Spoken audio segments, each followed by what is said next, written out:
చర్చలోకి తిరిగి స్వాగతం. రామకోటేశ్వరరావు గారు, 2 రోజులు బ్యాంకు సమ్మెనంటే కొన్ని లక్షల కోట్ల రూపాయల లావాదేవీలు ఆగిపోతాయి. వాణిజ్యం మీద, వ్యాపారం మీద చాలా తీవ్రమైనటువంటి ప్రతికూల ప్రభావం పడుతుంది కదా. ఇంత తీవ్రమైన నిర్ణయం ఎందుకు తీసుకున్నారు? ముఖ్యంగా అసలు 2 రోజుల సమ్మెకి వెళ్ళటం అనేది దురదృష్టకర విషయం. కస్టమర్స్ కి ఇన్కన్వీనియన్స్. ఆర్థిక సంక్షోభంలో ఉన్నాము, మాంద్యంలో ఉన్నాము. అంటే ఆర్థిక సంక్షోభాన్ని ఎట్లా దట్టెక్కింది దేశంలోనే ఆలోచించినప్పుడు ప్రభుత్వ రంగ బ్యాంకులు, దాంట్లో పనిచేసే ట్రేడ్ యూనియన్లు చేసినటువంటి కీలక పాత్రను మాత్రం విస్మరించడానికి వీల్లేదు. ఇక్కడ ఇది మా మీద నెట్టబడింది ఈ సమ్మె. మా అంతటా మేము సమ్మెకి వెళ్ళినటువంటి ఇప్పుడు సమ్మె చేసిన మీరు అలాగే కాదండి. ఇది ఎప్పుడు జరగలేదు. 45 సంవత్సరాల బైపార్టైట్ సెటిల్మెంట్స్ లో ఇటువంటి సంఘటన ఏ రోజు జరగలేదండి. నేను 1-2 నిమిషాలు ఒక గంట చేస్తారు, ఒక పూట చేస్తారు, మహా అయితే ఒక రోజు చేస్తారు. 2 రోజులు సమ్మె, 2 రోజులు సమ్మె తర్వాత ఒక శనివారం, ఒక ఆదివారం అంటే అసలు నేను చెప్పింది 1-2 నిమిషాలు వినండి. చెప్పండి. జూన్ 9వ తేదీ ఒక వేతన ఒక ఒప్పందం జరిగింది మాకు ఇండియన్ బ్యాంక్స్ అసోసియేషన్ మధ్య. మేము 12వ తారీఖు సమ్మె తలపెట్టాం. ఆ నేపథ్యంలో జరిగినటువంటి సంప్రదింపుల్లో కొన్ని ఇండియన్ బ్యాంక్స్ అసోసియేషన్ కొన్ని అంగీకారానికి వచ్చింది మాతోటి. పెన్షన్ ఇప్పుడు ఎవరికైతే లేదో వాళ్ళందరికీ పెన్షన్ సదుపాయం కల్పిస్తామని చెప్పి అంగీకారానికి వచ్చారు. తర్వాత వేతన వృద్ధి 15% నుంచి 17.5% ఇస్తామని చెప్పుకుంటా వచ్చారు.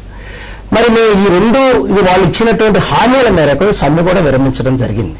మేము ఒక వారంలో సంతకాలు పెడతామనేటువంటి అనుకున్నటువంటి టైంలో సమ్మె విరమించిన తర్వాత ఒక వారానికి వాళ్ళు ఇచ్చిన కమ్యూనికేషన్ ఏంటంటే, మేము 17.5% ఒప్పుకోవట్లేదు, మేము 15% కట్టుబడి ఉన్నాం, 17.5% ఒప్పుకోమని చెప్పారు.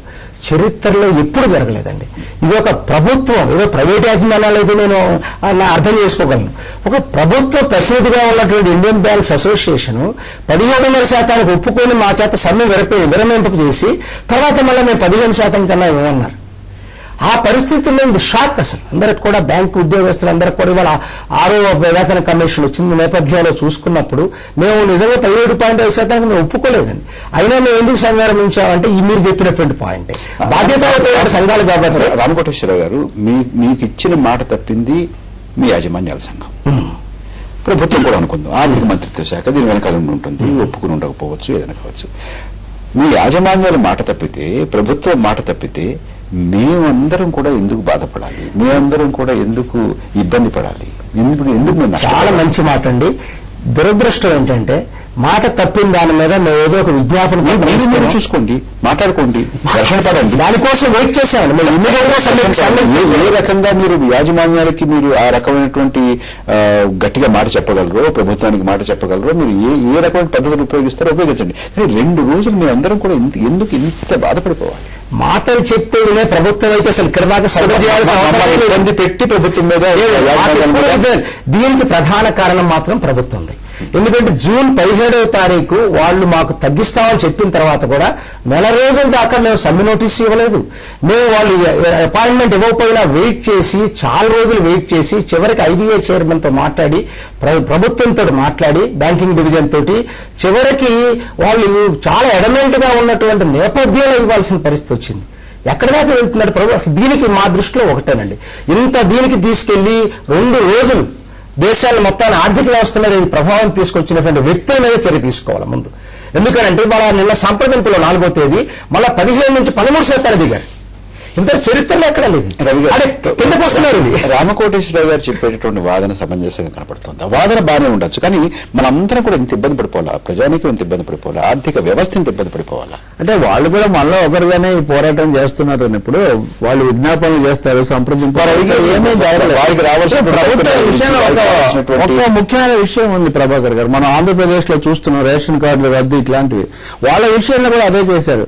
ఎన్నికలకు ముందు ఒప్పందంలోనేమో అనుకూలంగా మాట్లాడారు, ఎన్నికల వాతావరణంలో. తర్వాతనేమో దాన్ని తగ్గించడానికి ప్రయత్నం చేశారు, ఆ ఇచ్చిన శాతాన్ని. ఇప్పుడు మళ్ళీ 7 పత్రికల కథనాల్లోనేమో మళ్ళీ ఒప్పుకున్నట్టుగా ఒక భావన. అంటే మేము సరిగ్గానే ఉన్నాం, ఉద్యోగులు లేదని. ఉద్యోగులు పని కట్టుకొని సమ్మె చేయరు కదా. ఇప్పుడు జీవన వారికి ఇంకో ప్రత్యామ్నాయం లేదా? ప్రత్యామ్నాయం అయిపోయింది కదా. బాధ్యతాయుతంగా ప్రభుత్వము యాజమాన్య సంఘాలు ప్రవర్తించి ఈ కీలకమైన ఆర్థిక వ్యవస్థలో ఈ ప్రతిష్టంభన రాకుండా చూడలేదు. మీరు ఇందాక మొదట్లోనే ప్రస్తావించారు, ఆర్థిక సంక్షోభం మన దేశాన్ని ఎక్కువగా తాకకపోవడానికి అనేక కారణాలు మన దేశంలో ఉన్న ప్రత్యామ్నాయ ఉద్యమాలు, ప్రభుత్వ రంగంలో బ్యాంకింగ్, బీమా రంగాలు ఉండడం అని, ఈ రెండింటి మీద తీవ్రమైన దాడి జరుగుతుంది. ఈ నూతన విధానాల నేపథ్యంలో కార్మికోద్యమం, ముఖ్యంగా సంఘాలతో ఒప్పందాలు, వేతన సవరణలు, ఇట్లాంటి విషయాల్లో ఒక ప్రతికూల ధోరణి అనేది దేశంలో సార్వత్రికంగా పెరుగుతుంది. రామకోటేశ్వర మీకు ఆ పరిస్థితి కనపడుతుంది. ఖచ్చితంగా ప్రభుత్వ రంగ బ్యాంకుల్ని ఏ విధంగా దెబ్బతీయాలని చెప్పి ప్రభుత్వం మాత్రం మొదటి నుంచి చూస్తూ వచ్చింది. నిజంగా చెప్పాలంటే ఇవాళ ఆర్థిక సంక్షోభంలో మేము తీసుకున్నటువంటి చర్యల వలన ఈ రిఫార్మ్స్, బ్యాంకింగ్ రిఫార్మ్స్ కనుక వేగరపరిచి జరిగినట్టయితే ఇవాళ అమెరికా, యూరప్ దేశాలతో పాటు భారతదేశం కూడా చిల్లాభిన్నం అయిపోయి ఉండేది. దానికి మేము గర్వపడతాం. మేము తీసుకున్నటువంటి ప్రభుత్వ రంగంలో బ్యాంకులు ఉన్నాయి కాబట్టి మన ఆర్థిక వ్యవస్థ పటిష్టంగా ఉంది. కానీ దాన్ని నీరు కార్చడానికి ప్రభుత్వం ప్రయత్నం చేసింది. సున్నా అకౌంట్ ₹1 5,000 ఇస్తేనే ఒక ప్రైవేట్ బ్యాంక్ అకౌంట్ ఓపెన్ చేస్తుంది. రేపు డ్వాక్రా, బీక్రా అన్నిటికీ ₹0 అయిపోయినా వాళ్ళు చేస్తారు. దీని మీద నేను చెప్పి వినియోగదారుల గురించి మాట్లాడుతున్నారు. ఎవరు వినియోగదారు మీరు కానీ ఇప్పుడు సమ్మె చేస్తున్నారు. కనీసంగా ఇదిగో ఇది ఇది చేస్తే మేము విరమిస్తాము అనేటువంటిది కనీసం ఏంటంటే మా కోరికలు ఉండాలి కదా. మీరు కొంత విడవాలి, వారు కొంత విడవాలి. మాకు చాలా దీని మీద చాలా వెసులుబాటు ధోరణి ఉందండి. మేము చెప్తుంది ఒకటే, ఆ రోజు మీరు ఏం హామీలు ఇచ్చారో అవి మీరు రిస్టోర్ చేయండి సార్. మా డిమాండ్స్ కూడా ఒప్పుకోమని చెప్పట్లేదు. మేము సంప్రదింపులు చేసుకుందాం మన ఇద్దరం కూర్చొని. ఇవాళ కొత్తగా ఇంకేం చేశారు, నిన్న 4వ తేదీ మీరు చర్చలు సిద్ధంగా ఉన్నారా? చర్చలు సిద్ధంగా ఉన్నాం. ఎప్పుడు సిద్ధమేనండి. మేము నిన్న ఇంకో కొత్త విషయం వచ్చిందండి. 13% ఉదయం జరిపి రాత్రి అర్ధరాత్రి 11:30కు ఫోన్ చేసేసి IBI చైర్మన్ మేము 17.5% ఒప్పుకుంటాం, మళ్ళీ పెన్షన్ మేము ఒప్పుకోవాలి.